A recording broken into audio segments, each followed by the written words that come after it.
ஓம் நம சிவாய. இலவசம் இலவசம்னாவே மக்கள் ரொம்ப எதுக்கு எங்களுக்கு இலவசம், எங்களுக்கு இலவசமே வேணாம், நீங்கள் வேலைவாய்ப்பு கொடுங்க, நாங்கள் சம்பாரிச்சு நாங்களே சாப்பிட்டுக்குறோம் அப்படின்னு சொல்கிறீங்க.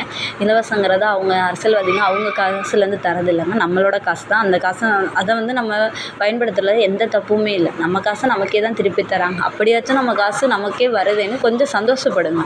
இருக்கிறவங்க உங்களுக்கு எது இப்போ வசதி இருக்கோ அதில் போங்க. இல்லாதவங்களுக்கு அந்த ஃப்ரீ பஸ் ரொம்ப ரொம்ப ஹெல்ப் தான் பண்ணுது.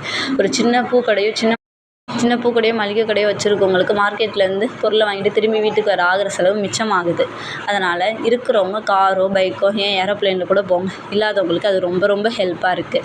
இருக்கிறவங்க பாஸ்மதி ரைஸ் சாப்பிடுங்க, இல்லாதவங்க ரேஷன் அரிசி தாங்க சாப்பிடுவாங்க. இருக்கிறவங்க கார் பைக்கில் போங்க, இல்லாதவங்க ஃப்ரீ பஸ்ஸில் போகிறாங்க. உங்களுக்கு என்ன பிரச்சனை? இருந்தால் எதில் வேணாலும் போங்க. இல்லாதவங்களுக்கு தான் அதோட அருமை தெரியும். பசிக்கிறவங்களுக்கு தான் அந்த சாப்பாட்டோட அருமை தெரியும். அது மாதிரி இல்லாதவங்களுக்கு அது ரொம்ப ரொம்ப ஹெல்ப் பண்ணுது. அதனால் உங்களுக்கு முடிஞ்சால் அதை யூஸ் பண்ணுங்கள், இல்லைன்னா விட்டுருங்க. அதை ஏன் ஃப்ரீ தரீங்க, அதை தரீங்க அப்படிலாம் நீங்கள் கேட்காதீங்க. உங்களுக்கு முடிஞ்சால் இதுவே அது ரயில் ஓட்டுறவங்களுக்கெல்லாம் அதாவது ட்ரெயின் ஓட்டுறவங்களுக்கெல்லாம் அலவன்ஸ்லாம் ஃப்ரீயாக தானே தராங்க. அதை யாருமே கேட்க மாட்டேறீங்க. ஏன் ஃப்ரீயாக தரீங்க, வேறு ஸ்கிப் பண்ண வேண்டியது தானே.